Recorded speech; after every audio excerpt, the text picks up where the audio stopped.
tell me that you need me, yeah. If I tell you all my feelings, would you believe me, yeah. What if I told you that I love. Hai guys, balik lagi di Halo Chandra di Muka dengan Tiara Reskolaraskana. Dan seperti biasa, kita akan ngobrol-ngobrol seputar Chandra di Muka. Dan tentunya kita akan mengundang bintang tamu yang sangat luar biasa. Hari ini kita kedatangan bintang tamu, seorang cewek yang mandiri, alumni Sisipol Chandra di Muka, yang punya segudang prestasi dan juga dengar-dengar dia jadi entrepreneur muda. Langsung aja, udah di samping aku. Hai Rizka. Halo, apa kabarnya? Alhamdulillah baik. Alhamdulillah. Sudah jauh-jauh datang ke sini. Iya. Dari mana? Dari Pelaju. Nah, dari Pelaju ke Sisipol Chandra di Muka khusus untuk Halo Chandra di Muka. Gimana? Datang lagi setelah sudah jadi alumni, lulusnya tahun 2020 baru aja. Oh, baru. Oh ya, berarti yang ikut dari Yudisium kemarin. Terbaru. Yudisium terbaru kemarin. Terus datang lagi ke Sisipol. Kemarin ngerasain nggak pandemi? Oh, banget ngerasain. Jadi setelah saya itu kan apa ya? Lebih ngerasa kayak waduh, ketika kena corona, kena pandemi, ya berarti kita nggak bisa ke kampus dong ya. Jadi segala kegiatan akademik maupun non akademik juga pada akhirnya terbatas dan sedih sih. Cuman ngerasa tertantang juga. Ternyata kita harus melaksanain segala hal itu dalam bentuk virtual Dan online. Berarti kemarin setelah Sempro nyusun skripsinya sampai sidang itu online semua. Dan pastinya berbeda banget kan sama yang kemarin-kemarin. Jadi kayak ngerasa aduh, ini kan seharusnya aku ngambil sampel penelitian itu di Medan gitu kan. Jadi sebenarnya habis Sempro langsung ke Jakarta, langsung lanjut lagi ke Medan buat ketemu dengan narasumber. Dan ketika udah beli tiket pesawat, and then harus refund dong karena kejadian kayak gini kan. Tapi ya mau gimana ya kan.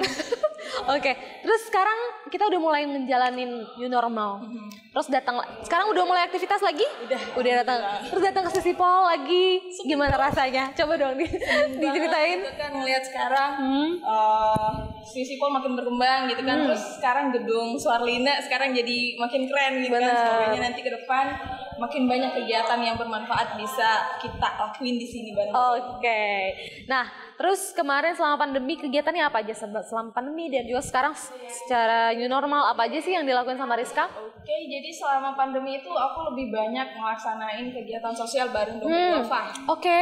Dompet Duafa terus dengan organisasiku sendiri, South Sumatera American Alumni. Jadi kita lebih sering melaksanain program donasi, terus survei tempat ke tempat. Secara virtual atau offline? Dan itu selama pandemi kemarin? Selama pandemi itu sampai sebulan puasa full banget. Bahkan kalau lebaran pun kita masih di jalan gitu kan untuk berkegiatan sosial. Dan yang paling bikin aku agak worry itu justru ketika kita melaksanain pembagian sembako itu di daerah yang benar-benar red zone. Di mana? Itu di daerah Pelaju. Di daerah Tegal Binangun. Aku cukup kaget karena kemarin kita PSBB nih, dan itu tidak menghalangi kalian sama sekali buat beraktivitas. Tidak, karena ya tapi tetap dengan protokol kesehatan. Karena itu wajib banget. Worry, tapi kalau kita nggak melaksanain kegiatan tersebut juga kayaknya kita nggak bisa ngelakuin apa-apa. Benar-benar. Udah lihat kan gimana sibuknya orang ini. Dan tapi selama pandemi juga sambil skripsian, terus ya sesekali sih ketemu sama dosen pembimbing, datang ke rumah gitu kan. Kalau misalnya memang dia bisa diketemuin, kita ketemu gitu. Tapi lebih banyak online sih. Habis subuh si bapaknya bisa loh diajakin diskusi. Benar. Dan ternyata sudah lulus, datang lagi ke Sisipol ya, seneng banget sebagai alumni. Tapi ngarepnya kalau ada wisuda, pengen wisuda amin, offline sih. didoain aja ya. Nah terus kira-kira selama kuliah di Sisipol Chandra di Muka selama berapa tahun nih kemarin kuliah? Jadi hitungannya 3,8 tahun. Apa aja sih yang dirasain, kesan pesannya, terus ada nggak sih momen-momen unik yang pengen diinget-inget lagi selama jadi mahasiswa Sisipol? Masuk Sisipol itu 2016 dan kayak aku ngerasa ini pilihan aku yang tepat karena memang posisi aku sendiri berkarir sebagai wirausaha tadi. Jadi kayak harus manage time-nya tuh ya cuman ada di weekend berkuliah alias mengejar akademik gitu. Dan alhamdulillahnya Stisipol memang benar-benar mendukung kegiatan kita. Jadi selama kita bisa ngatur waktu baik kuliah maupun non kuliah itu sendiri, itu insya Allah support benar-benar. Wow. Terus selama 3,5 tahun ya di Stisipol Chandra di Muka, kira-kira perubahan apa aja sih yang Rizka rasain yang cukup signifikan antara kemarin kuliah jadi maba, sekarang udah lulus? Apa aja coba? Perubahan yang dirasain jelas tetap bisa ilmu yang diterapin di sini bisa diimplementasikan di masyarakat, karena kan memang kegiatan di Stisipol sendiri juga banyak mengharuskan kita berkegiatan di luar gitu kan, selain kita memang harus ngejar akademik. Jadi balance antara akademik dan non akademik. Nah, di sini kan di Stisipol ngambil jurusan politik. Jarang banget cewek-cewek muda itu ngambil jurusan politik. Iya nggak? Nah, kenapa Rizka ngambil jurusan politik? Karena apa ya? Kalau kemarin aku kebetulan ngambil pertanian, terus tiba-tiba sebelumnya pernah kuliah lagi pernah. Dan ngambil jurusan pertanian, ilmu tanah. Dan sekarang ngambil jurusan politik. Gimana tuh? Jadi kelompatan antara jurusan pertanahan sama politik. Jadi sebenarnya kalau ilmu pertanian kemarin kan emang lebih banyak di lapangan gitu kan, lebih banyak teorinya, terus praktikalnya di lapangan. Terus kenapa aku ngambil politik itu sendiri? Karena basic aku ketika berkegiatan selama berkuliah di sebelumnya itu lebih banyak di organisasi. Terus berhubungan dengan kegiatan pemerintah, baik itu di Pemkot, Pemprov, bahkan tingkat nasional. Jadi menurutku ilmu politik itu sendiri mengajari aku banyak hal terkait dengan how to make relationship between government and myself. Dan kalau sebelumnya aku pengen ngambil PR, kan di Palembang sendiri kayaknya baru ada di Unsri yang 2016 juga. Iya, ilmu komunikasi ya. Belum mau lagi ke sana karena masih baru. Dan itu sudah ngerasa politik itu adalah passionnya. Jadi kita bakal ngobrol-ngobrol lagi ya. Tadi udah ngulik-ngulik seputar jurusan apa aja Rizka di sini, dan nanti kita bakal ngobrol lagi yang lebih dalam dan kita bakal tanya-tanya lagi Rizka ya. Jangan kemana-mana. Kita balik lagi di Halo Chandra di Muka, masih sama Rizka ngomongin masalah politik di Stisipol Chandra di Muka. Ya, tadi kita udah ngomongin kenapa ngambil jurusan politik. Apakah itu memang passion atau ya kecemplung aja gitu? Karena tadi kan dia sebelumnya pernah kuliah di pertanian. Nah, terus apa yang membuat Rizka mantep buat milih politik? Mantep banget nih. Dari hati banget. Jadi sebelum milih ke Stisipol itu 1 tahun sebelum itu aku harus survei dulu gitu kan. Jadi pernah ikut temanku sendiri junior si Rangga gitu kan. Sering salah satu alumni sini juga sering datang ke sini, terus tanpa mungkin kalau menurut orang sit in class di kampus orang itu agak terlarang gitu kan. Sedangkan aku bisa masuk ke sini langsung ngobrol sama kemarin itu Ibu Sari, terus kemarin itu ketemu sama Pak Syaparman justru sebelum aku masuk, sebelum berkuliah. Jadi aku ngerasa kayak, oh ini kampus ternyata bisa open juga gitu kan, dengan diskusi yang aku bukan orang sini tapi ternyata mereka welcome gitu kan. And then tadinya pengen jurusan lain, aku mantepin di politik karena kayaknya ini challenge juga gitu kan. Challenge lagi gitu. Bener, itu dia, karena di Stisipol Chandra di Muka ini guys, kita punya 4 jurusan, komunikasi, kesejahteraan sosial, administrasi negara, dan politik. Nah, politik ini banyak banget yang minat itu, ya kita tahu lah bapak-bapak atau pekerja pemerintahan yang memang udah tercemplung di situ kan. Nah, uniknya Rizka seorang perempuan yang tadinya notabene latar belakangnya ilmu tanah, dan sekarang malah lebih memilih politik. Dulu waktu kecil cita-citanya pengen apa sih? Sebenarnya kan kalau dari kecil pasti kita selalu berubah-ubah gitu kan, untuk bercita-cita, mulai dari dokter, pengen jadi polisi gitu kan.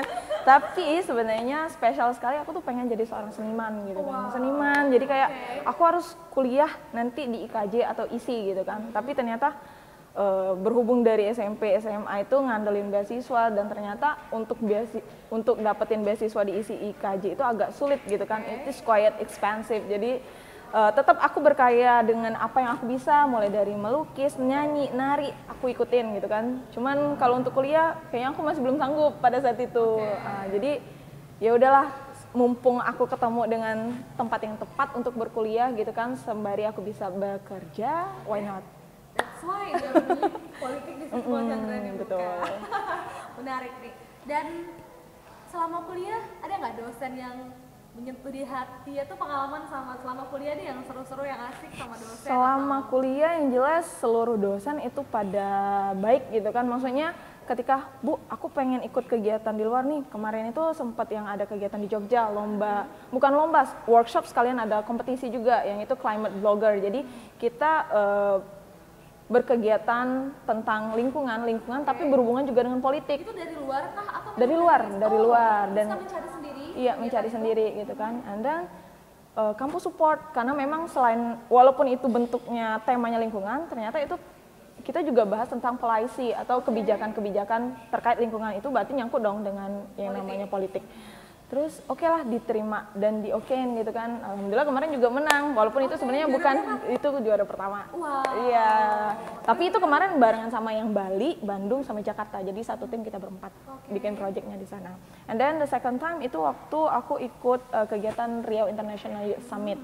Jadi itu sejenis konferensi internasional yang maksudnya dari seluruh negara itu kumpul di Riau kemarin. Itu kita lebih sejenis konferensi yang membahas dua bidang kemarin itu, satu entrepreneurship, satunya tentang pendidikan. Nah, kedua-duanya ini aku suka gitu kan, tapi pas ikut konferensi aku lebih ke tema entrepreneur gitu.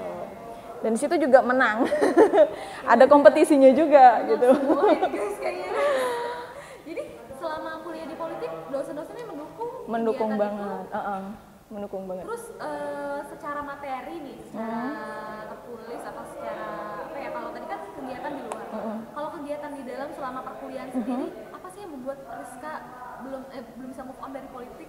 Belum bisa move on nih, jelas kan kalau belajar dimanapun itu dosennya selalu ngasih kita kesempatan untuk explore gitu kan, explore dengan apa namanya isu-isu terkini yang ada di media sosial ataupun di berita-berita gitu kan. Dan berarti materi yang dikasih nggak terpaku dengan book atau tertulis yang dikasih sama dosen. Jadi setiap hari itu kita selalu diskusi gitu kan, atau enggak debate. Kalau debate tuh kadang ada sih yang suka ngerasa nggak enak, atau aku harus menang nih debate sama nih anak, padahal kan si doi bapak gitu kan. Maksudnya karena kan teman sekelasku itu banyak yang itu tadi bekerja di pemerintahan, jadi mungkin pemikirannya lebih eksperimen, maksudnya lebih experience gitu. Ya. Dan mereka juga sudah cemplung ke situ. Iya, cemplung gitu. Sedangkan kita masih muda.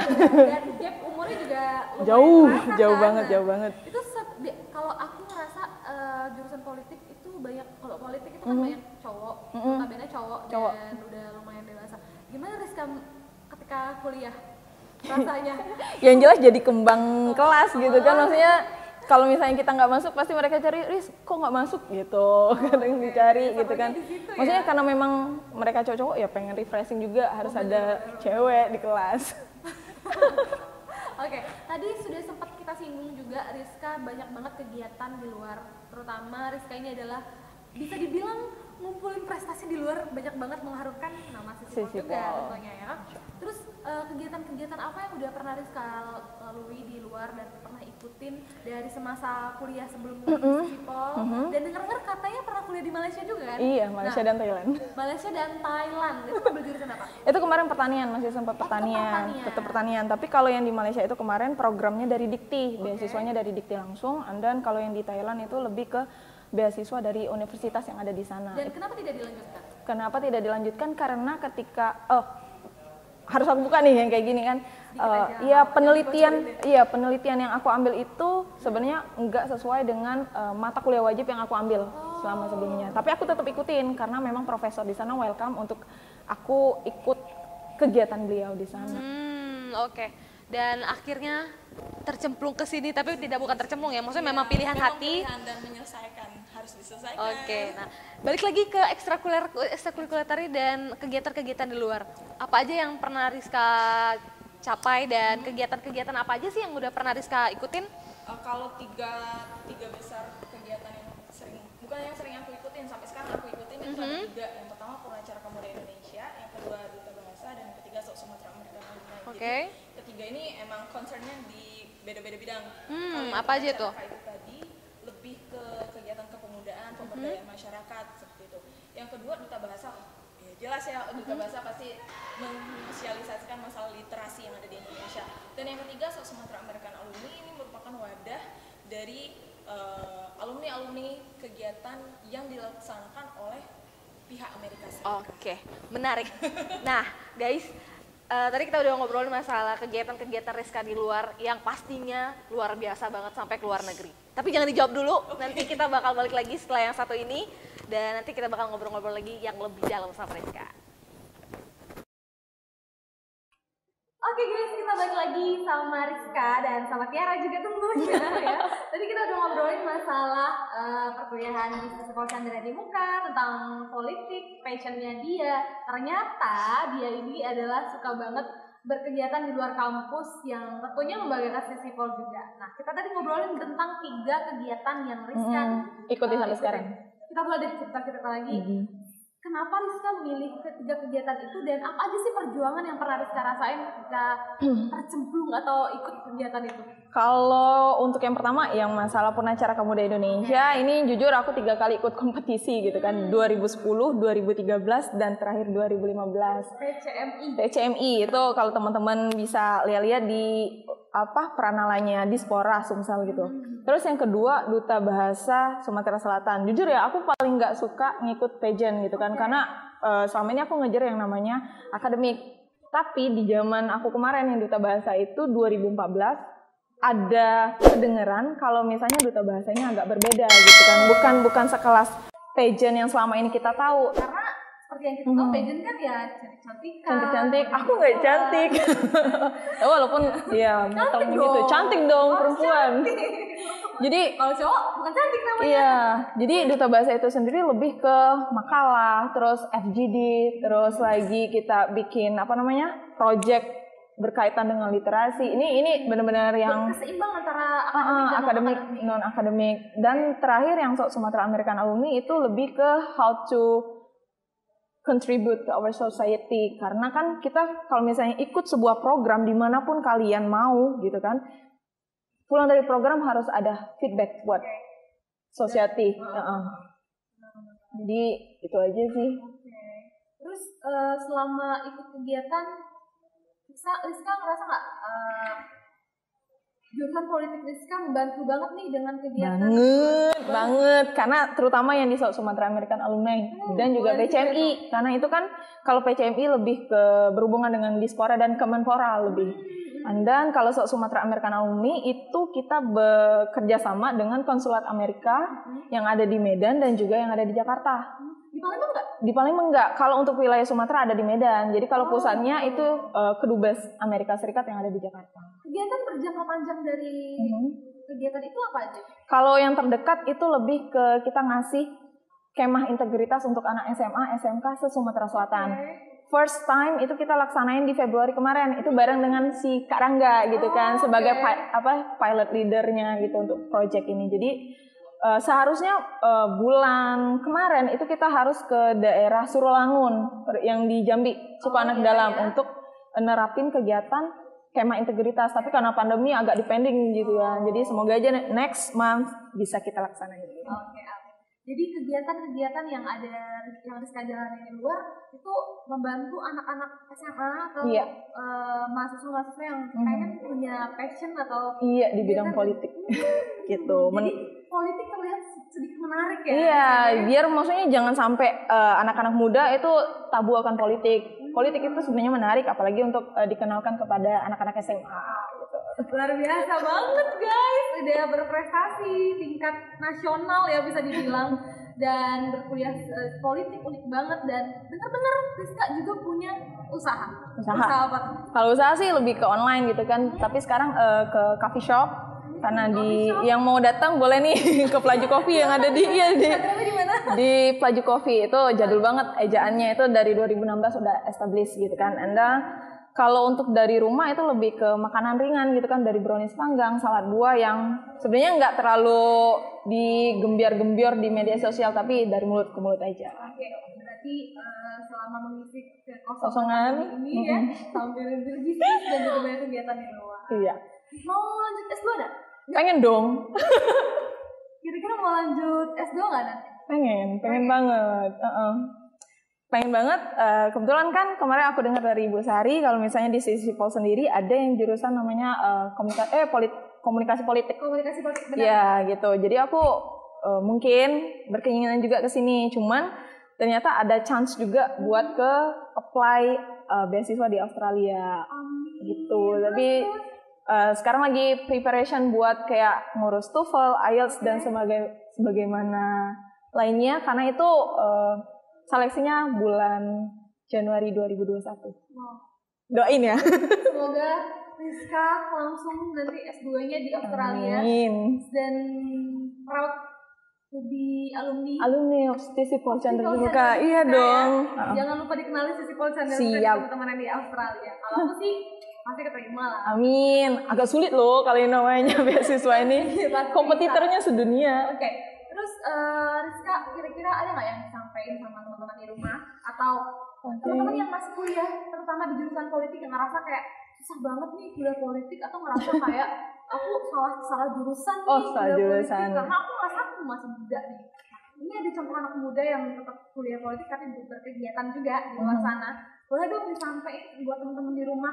Sebenarnya nggak cuma untuk jurusan politik, seluruh jurusan komunikasi, administrasi maupun kesejahteraan sosial. Pokoknya ketika kalian kuliah, fokuslah kuliah, tapi jangan lupa untuk berkegiatan di luar kuliah juga. Karena yakinlah organisasi yang kalian geluti sekarang ini akan bermanfaat nantinya ketika kalian tamat. Wow. Bermotivasi yang membangun mahasiswa ya, yang mungkin masih malas-malasan kuliah ya. Terus kalau tadi kita ngomongin masalah kegiatan di luar, di internal Sisipol apa aja yang pernah Rizka ikutin? Karena aku dengar banyak juga ya. Yang cuma di luar. Yang paling utama itu BGC. Bujang Gadis Chandra di Muka. Tahun 2016. Jadi kayak baru masuk kuliah langsung terjun gitu kan. Gak bisa ya, jiwanya emang jiwa kompetitor. Karena kemarin itu kebetulan lagi nggak ada yang pernah terjun dari politik. Kajur kita minta gitu. Pada akhirnya oke. Ikut aja. Nah, jadi Rizka, pesan-pesannya buat Sisipol Chandra di Muka dong. I wanna say thank you so much buat Sisipol Chandra di Muka Palembang. Aku harap nanti ke depannya Sisipol akan semakin jaya, semakin gemilang gitu kan, dan semakin melahirkan generasi-generasi yang cerdas dan kompetitif sekaligus berintegritas buat Indonesia. Luar biasa sekali. Sekali lagi Rizka, terima kasih sudah mampir ke Halo Chandra di Muka hari ini dan pastinya memberikan informasi dan motivasi buat teman-teman yang Sisipol Chandra di Muka, baik yang di internal ataupun yang mungkin nonton aja kalian atau mungkin pengen kerja di Sisipol. Harus, aku rekomen banget buat kalian yang sibuk kerja di luar tapi pengen juga ngajar akademik. Sisipol tempatnya. Antara non akademik dan juga kegiatan di luar. Terima kasih Rizka. Sama-sama. Nah, kita punya Cendramata. Widih, terbaik banget ya kalau Sisipol ini selalu dikasih gitu kan. Thank you so much Sisipol. Buat Rizka ya, disimpan dipajang Thank you so much. Oke guys, itu tadi bincang-bincang kita sama Rizka hari ini dan tentu saja membuat kita terbuka, membuat kita ada sisi lain tentang politik ya. Terima kasih buat Rizka dan buat teman-teman di rumah, jangan lupa komen, like dan share ke teman-teman dan jangan lupa subscribe. Nonton Halo Chandra di Muka. Bye.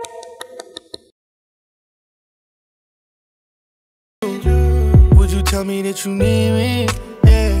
If I tell you all my feelings, would you believe me? Yeah. What if I told you?